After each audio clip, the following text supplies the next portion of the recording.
Assalamualaikum warahmatullahi wabarakatuh. Perkenalkan, nama saya Fauzan Abdurrahman dengan NIM 33321800057 dari jurusan Teknik Elektro Universitas Sultan Ageng Tirtayasa. Di sini saya akan menjelaskan contoh dari sebuah pelanggaran etika profesi di bidang teknik elektro. Sebelumnya saya akan menjelaskan apa itu etika. Jadi etika itu berasal dari bahasa Yunani yang berarti ethos, yang berarti karakter, watak kesusilaan atau adat. Ini juga berkaitan dengan konsep yang dimiliki oleh individu atau masyarakat untuk menilai apakah tindakan-tindakan yang telah dikerjakannya itu salah, benar, baik atau buruk. Nah, dalam dunia kerja, etika profesi itu sangat diperlukan guna menjaga kepuasan dan kenyamanan pelanggan dan konsumen. Hal ini juga memiliki tujuan untuk menarik perhatian barang atau jasa yang kita tawarkan. Di dalam etika profesi, tuntutan profesional sangat erat hubungannya dengan suatu kode etik untuk dari masing-masing profesi. Kode etik itu berkaitan dengan prinsip etika tertentu yang berlaku untuk suatu profesi. Contohnya itu kayak pertama, keadilan untuk menuntut seseorang agar mampu menjalankan profesinya tanpa merugikan orang lain, khususnya orang yang berkaitan dengan etika profesi tersebut. Ada juga prinsip otonomi.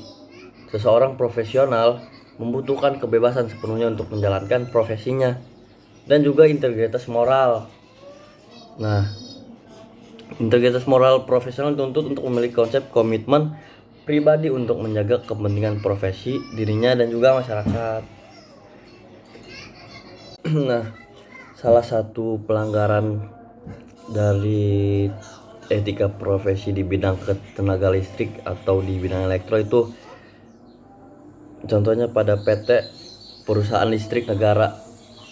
Itu perusahaan pemerintah yang bergerak di bidang pengadaan listrik nasional atau disebut PLN.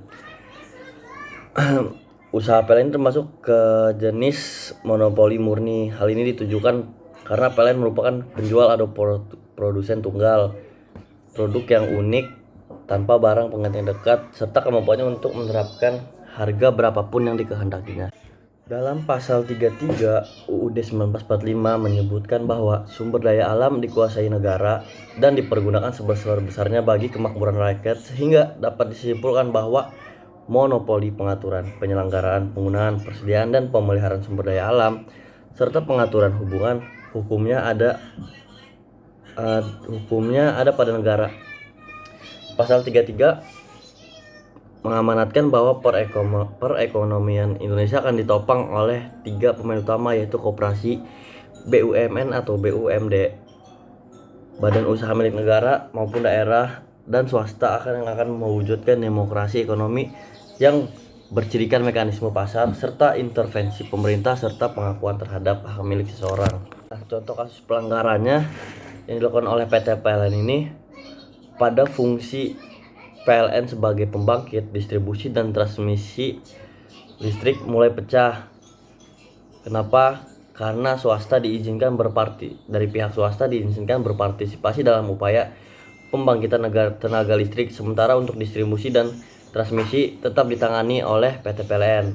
Nah, saat ini ada 27, General Electric, Enron, Mitsubishi, California Energy, Edison Mission Energy, Mitsui & Co, Black & Fitna International, Duke Energy, Hopewell Holding, dan masih banyak lagi. Tetapi dalam menentukan harga listrik yang harus dibayar, masyarakat tetap ditentukan oleh PT PLN sendiri. Nah, krisis listrik memuncak pada saat PLN memberlakukan pemadaman listrik secara bergiliran di berbagai wilayah termasuk Jakarta sekitarnya selama periode 11 hingga 25 Juli 2008. Hal ini diperparah oleh pengalihan jam operasional kerja industri ke hari Sabtu dan Minggu sekali sebulan. Semua industri di Jawa Bali itu menaati, dan sanksi bakal dikenakan bagi industri yang membandel dengan alasan klasik. PLN berdalih pemadaman dilakukan akibat defisit daya listrik yang semakin parah karena adanya gangguan pasokan batubara pembangkit utama di sistem kelistrikan Jawa Bali, yaitu di pembangkit Tanjung Jati, Paiton Unit 1 dan 2 serta Cilacap. Namun di saat Yang bersamaan terjadi juga permasalahan serupa untuk pembangkit yang berbahan bakar minyak di PLTGU Muara Karang. Dikarenakan PT PLN memonopoli listrikan internasional, kebutuhan listrik sangat bergantung pada PT PLN. Tetapi mereka sendiri tidak mampu secara merata dan adil memenuhi kebutuhan listrik masyarakat. Hal ini ditunjukkan dengan banyaknya daerah yang kebutuhan listrik belum terpenuhi dan juga sering terjadi pemadaman listrik secara sepihak, sedikit bagi masyarakat dan investor enggan untuk berpartisipasi.